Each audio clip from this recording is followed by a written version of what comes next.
안녕하세요, 여러분. 물리원 수업을 시작하도록 하겠습니다. 오늘은 전기 전도성에 대해서 얘기를 해볼 거예요. 자, 교과서 110쪽을 보면 전기 전도성 관련 내용이 있으니까 거기부터 진행을 하도록 할게요. 자, 먼저 본 수업에 앞서서 우리 지난 시간에 했던 내용들을 한번 되짚어 보도록 하겠습니다. 자, 지난 시간에 우리는 에너지띠에 대해서 얘기를 했었죠.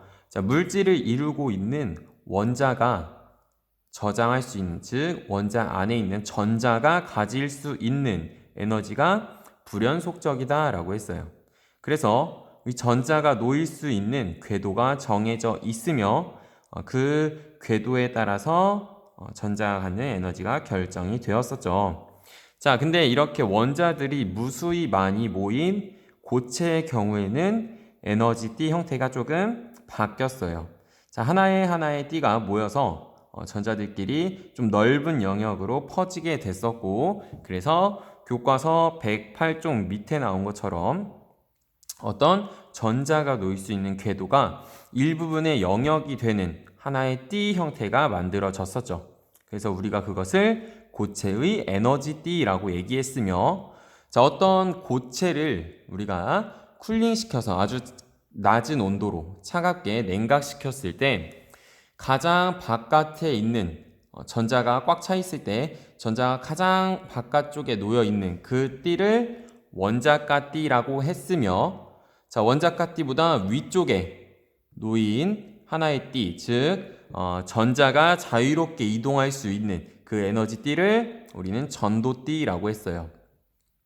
자, 그래서 어떤 전자가 전도띠에 놓이게 되면 그 전자는 물질 안에서 자유롭게 이동할 수 있고 그것을 우리는 자유전자라고 불렀죠. 자, 그렇다면 어떤 고체가 갖는 자유전자가 많으면 많을수록 그 고체는 전류가 잘 통하는 물질이라고 얘기할 수 있고, 자, 반면 전도띠의 전자가 거의 없을 경우, 즉 자유전자가 거의 없을 때는 전류가 잘 통하지 않는 물질이라고 얘기할 수 있었어요. 자, 그래서 우리는 어떤 물질이 전류가 통할 수 있는 정도, 즉 전기 전도성을 볼 때, 자, 이 전기 전도성의 특징 어디서부터 왔다? 물질의 고체의 에너지띠 형태가 다른 것에서부터 시작이 되었다라는 것을 얘기할 수 있어요. 그래서 오늘은 110쪽에 있는 에너지띠 그리고 전기 전도성에 대해서 얘기를 해볼 거예요. 자, 우리 주변에 있는 고체는 우리가 저번에 얘기했었죠. 고체, 물질의 모양이 정해져 있는, 자, 이 고체는 몇 가지로 나눠서 얘기할 수가 있어요. 분류를 나눌 수가 있어요.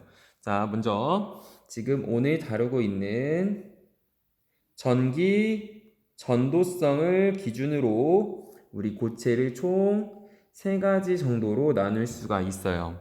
자, 한 놈은 전류가 잘 통하는, 전기가 잘 통하는 물질이고, 자, 다른 하나는 전류가 거의 통하지 않는 물질이에요.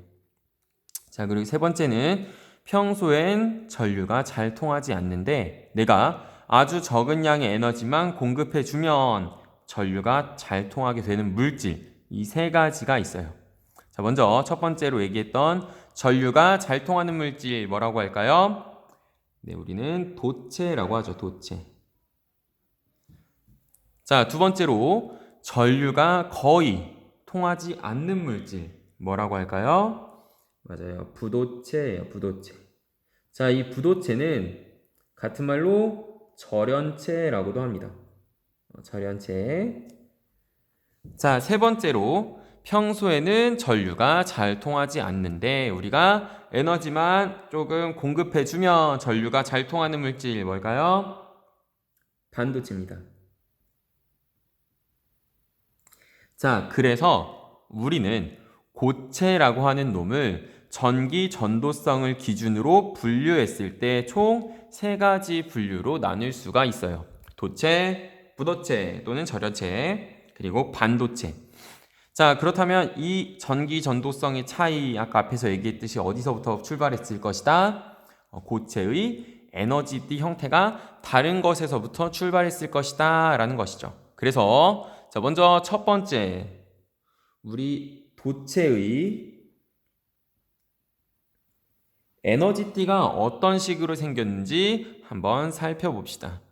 자, 먼저 어떤 고체가 갖고 있는 에너지띠가 이렇게 있다고 가정을 해볼게요. 자, 요 놈이 도체라면, 자, 이 도체를 우리 아주 차갑게 냉각시킬 거예요. 자, 아주 차갑게 냉각시킨다는 말은 에너지를 가장 낮은 상태로 만든다는 뜻이고, 에너지를 가장 낮은 상태로 만들면 이 물질 안에 있는 전자들이 어떻게 돼요? 가장 밑에 쪽부터 차곡차곡 쌓이겠죠. 자, 그래서 이 도체의 경우는 밑에 쪽부터 전자가 차였을 때, 자, 빗금을 쳐서 전자가 차인 부분을 나타낼게요. 자, 이렇게 전자가 차게 돼요. 자, 그럼 무슨 특징이 있냐면 전자가 꽉 차 있는, 자, 이 꽉 차 있는 것 중에 가장 바깥쪽 요 띠를 우리가 뭐라고 불러요? 원자가띠라고 하죠. 원자가띠. 자, 이 원자가띠가 즉 가장 바깥쪽에 있는 전자들이 전도띠와 겹쳐 있어요. 바로 이쪽이 전도띠예요. 그래서 무슨 일이 발생하냐면 아까 얘기했었죠. 어떤 물질, 이 도체가 전류가 흐르려면 누가 존재해야 되고 자유전자가 존재해야 되고, 자유전자는 어디에 놓여 있는 전도띠에 놓여 있는 전자예요. 그렇다면 내가 이 물질에, 이 도체한테 전자의 에너지를 공급해 주면 이 원자가띠에 차 있는 전자들이 어디로 올라갈 수 있어요? 그렇죠. 요 전도띠로 올라갈 수가 있어요. 전이할 수가 있어요.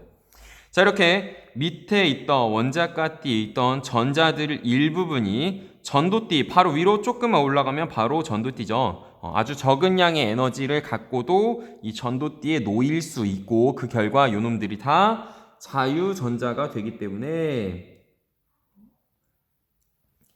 얘들이 어떻게 할 수 있어요? 물질들 사이에서 왔다 갔다 할 수 있어요.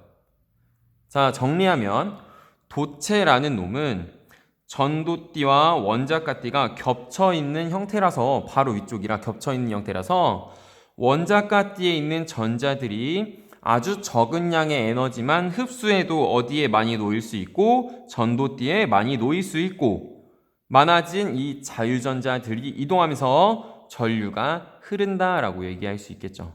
결국 도체는 전류가 흐르려면 아주 적은 양의 에너지만 공급해주면 되는 거예요. 자, 그래서 도체는 어때요? 전류가 잘 흐르는 물질인 거죠. 자, 두 번째로 한번 봅시다. 자, 두 번째는 절연체를 볼게요. 자, 두 번째 절연체.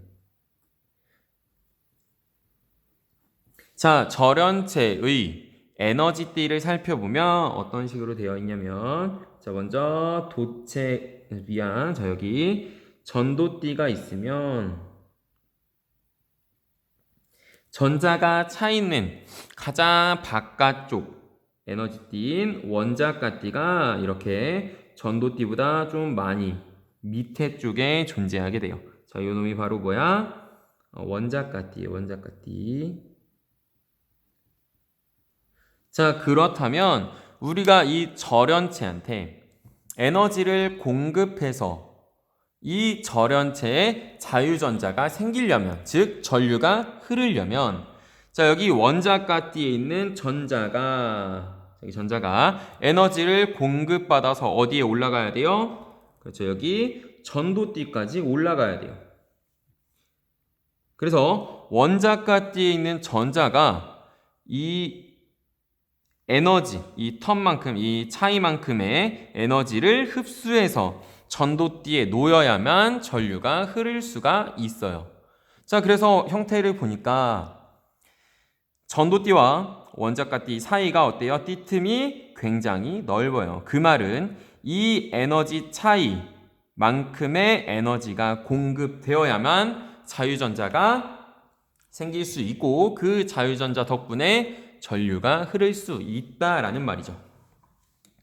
자, 그 말은 결국 앞에서 도체의 경우는 아주 적은 양의 에너지만 공급되어도 자유전자가 생겼는데 절연체는 어때요? 자유전자가 생기려면 비교적 큰 에너지가 필요하다라는 뜻이죠. 자, 그래서 우리 주변에 있는 절연체 중에 뭐 예를 들어서 나무를 한번 생각해 볼게요. 자, 나무는 전류가 통할까요? 통하지 않을까요? 잘 통하지 않아요. 전혀 통하지 않진 않아요. 아주 큰 에너지를 공급만 해준다면 이 나무도 전류가 통할 수 있어요. 자, 그래서 우리가 잘못 생각하는 것 중에 하나가 절연체는 전류가 전혀 통하지 않는 물질이라고 생각하는데 그것은 잘못된 생각이에요. 알겠죠? 자, 절연체도, 즉 부도체도 아주 큰 에너지, 지금 이 전도띠와 원자가띠 차이만큼 에너지만 공급해주면 자유전자가 생길 수가 있어요. 자, 세 번째로, 자, 우리 반도체를 봅시다. 반도체. 자, 반도체는 에너지띠가 이렇게 생겼어요. 먼저 위쪽에 누가 있고 전도띠가 있고 비교적 조금 아래쪽에 누가 있어요? 원자가띠가 있어요. 원자가띠. 즉 이 반도체를 아주 차갑게 냉각시킨다면, 즉 바닥 상태에 도달한다면 전자가 어디까지 찬다? 이 전도띠 바로 아래쪽에 있는 원자가띠까지 전자가 차 있겠죠. 자, 그럼 이 반도체가 전류를 통하려면, 즉 무엇을 가지려면, 자유전자가 생기려면, 자, 여기 원자가띠에 있던 전자들이 어디에 놓여야 한다? 위에 있는 전도띠에 놓여야 돼요. 그러려면 이 전도띠와 원자가띠 사이에 있는 이 띠 틈만큼의 에너지가 공급되어야 하는데 절연체에 비해서 어때요? 에너지 크기가 작아요. 즉 틈이 작아요. 그 말은 반도체는 적은 양의 에너지만 흡수해도 어떻게 될 수 있다? 전도띠에 전자가 놓일 수 있고, 그 말은 자유전자가 생길 수 있다. 즉 전류가 통할 수 있다라는 말이죠. 자, 정리하면 도체는 아주 적은 양의 에너지만 주어지면 전류가 흐를 수 있고, 자, 절연체는 부도체는 꽤 큰, 비교적 큰 에너지가 공급되어야 전류가 통할 수 있고, 반도체는 비교적 적은 에너지가 공급되면 전류가 통할 수 있다라는 말이죠.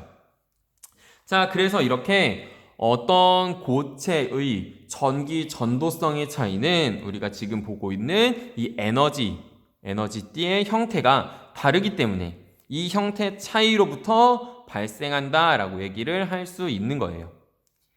자, 여기까지 교과서 110조까지 쭉 읽어보면 아마 다 이해가 될 수 있을 거고, 자, 한 가지를 추가로 얘기를 좀 해줄게요. 자, 여기 보면 원자가띠에 전자들이 차 있었는데 에너지를 얻으면서 이 전자가 전도띠로 올라가죠. 그러면 원래 전자가 차 있던 이 부분에 빈 공간이 생기겠죠. 그쵸? 그래서 우리 이 빈 공간을 뭐라고 부르냐면 양공이라고 불러요.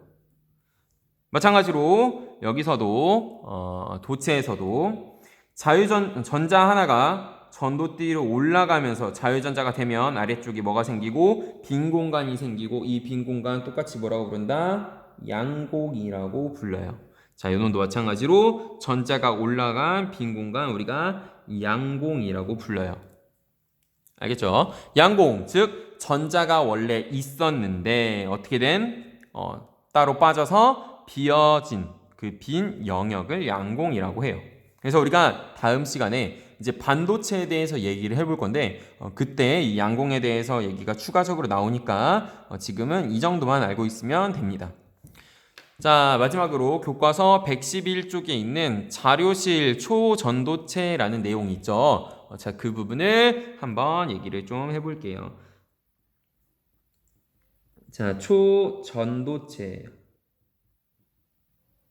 자, 초전도체 무슨 말일까요? 전도가 아주 잘 되는 물질이라는 뜻이죠. 즉, 전류가 아주 잘 통하는 물질. 자, 전류가 아주 잘 통한다. 무슨 뜻일까요? 전류의 흐름을 방해하지 않는 물질. 즉, 우리 전류의 흐름을 방해하는 정도를 뭐라고 했었어요? 중학교 때 저항이라고 했어요. 자, 우리 주변에 있는 모든 물질들은 금속도 마찬가지로 저항을 가지고 있어요. 자, 이 저항을 가지고 있기 때문에 무슨 일이 발생할까? 자, 잠깐 얘기를 좀 해볼게요. 자, 여기 발전소가 있어요. 발전소는 전기를 만드는 장소죠. 그래서 발전소에서 전기를 만들고 있고, 자, 우리가 지금 생활하고 있는 가정이 있어요. 여러분의 집이죠. 자, 우리 집에서는 전기를 쓰고 있어요. 그렇다면 이 집에서 쓰는 전기 어디에서부터 왔을까? 발전소로부터 공급받고 있는 거죠. 자, 그 말은 발전소에서 만들어진 전류가, 전기 에너지가 어디로 오고 있다? 가정으로 오고 있다라는 거예요. 그 말은 발전소에서 만들어진 전기 에너지가 가정으로 들어오기 위해서 뭔가 선이 필요할 거예요. 그렇죠? 연결된 통로가 필요하겠죠. 그래서 우리가 이놈을 전선을 지금 쓰고 있죠. 창밖에 보면 보일 때도 있을 거예요. 왜 안 보일까? 요즘은 대부분 지하로, 땅 밑으로 묻고 있어요. 왜? 위에 나와 있으면 미관상 별로 보기 좋지 않으니까 땅 밑으로 묻고 있죠. 그래서 이 땅 밑을 통해서 발전소에서 만들어진 전기 에너지가 어디로? 가정으로 공급되고 있어요. 자, 근데 발전소에서 예를 들어서 100이라는 에너지를 만들면, 자, 우리 가정으로 100이라는 에너지가 그대로 들어오는 게 아니에요. 예를 들어서 80 정도만 들어올 수 있어요. 자, 그렇다면 나머지 20 어디 갔을까요? 자, 우리 이 발전소와 가정을 연결하는 요 선, 우리가 나중에 배울 거예요. 송전선이라고 하는데, 자, 이 송전선은 이 전기 에너지를 옮겨주는 애예요. 그렇다면 이 송전선이 갖고 있는 저항, 전기 에너지, 전기의 흐름을, 전류의 흐름을 방해하는 정도, 이 저항을 큰 놈을 쓰는 게 좋을까? 작은 놈을 쓰는 게 좋을까요? 작은 놈을 쓰는 게 좋겠죠. 왜? 전기 에너지를 흘려주는 역할을 할 건데, 이 특성, 이 물질의 특성 자체가 흘러주는 놈을 방해하는 성질을 가지고 있으면 당연히 많은 양이 손실되겠죠. 그래서 여기 있는 이 송전선은 보통 저항이 아주 작은 물질을 써요. 그래서 우리는 구리를 이용해서 송전선을 만들죠. 자, 우리가 핸드폰을 오래 쓰거나 TV를 오래 보거나 또는 컴퓨터를 오래 하면, 즉 어떤 가전제품의 전류가 꽤 오랜 시간 동안 흐르게 되면 이 가전제품에서 뭐가 발생해요? 열이 발생해요. 핸드폰을 오래 쓰면 뜨거워지고, TV를 오래 보면 TV 뒷면이 뜨거워지고, 컴퓨터를 오래 쓰면 본체가 뜨거워지죠. 자, 그 말은 이 가전제품에서 전기 에너지를 소비하다가 일부분이 열 에너지로 어떻게 된다? 발산된다라는 거예요. 이 열 에너지 버려지는 에너지예요.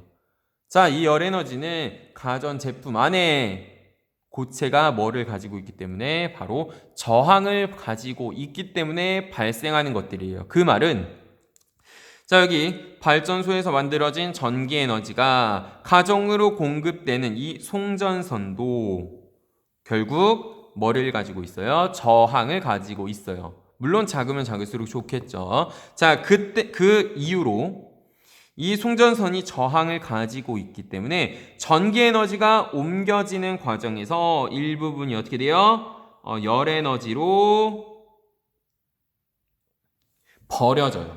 그래서 발전소에서 100이라는 에너지를 보내면 80만 받고 나머지 20이라는 에너지가 어떻게 되는 거예요? 버려지는 거예요. 그렇다면 이 버려진 에너지가 적으면 적을수록 우리가 100을 만들었을 때 99가 도달하면 더 좋겠죠. 효율적이겠죠. 그렇죠? 그래서 우리는 어떤 이 초점에 관심을 가졌냐면, 이 물질의 저항을 낮추는 방법에 대해서 우리가 연구하기 시작했어요. 그러다가 찾아낸 게 바로 초전도체예요. 이 초전도체는 저항이 0인 물질이에요. 자, 저항이 0인 물질이라는 것은 어떤 발전소에서 만들어진 내가 만약 초전도체로 이 송전선을 만든다면 발전소에서 만들어진 에너지가 100이라는 에너지가 얼마만큼 100이라는 에너지 그대로 옮겨줄 수 있겠죠. 왜? 저항이 없다는 것은 버려지는 열 에너지가 없다는 뜻이니까 소비되는 에너지가 없다는 뜻이겠죠. 자, 그래서 이 초전도체가 굉장히 많은 관심을 받고 있어요. 자, 근데 단점이 하나 있어요. 이 초전도체, 즉 어떤 물질의 저항이 0이 되려면 이 물질의 온도가 아쉽게도 영하 265도에서 영하 245도까지 떨어져야, 즉 아주 차갑게 냉각되어야만 이런 특성을 보여요.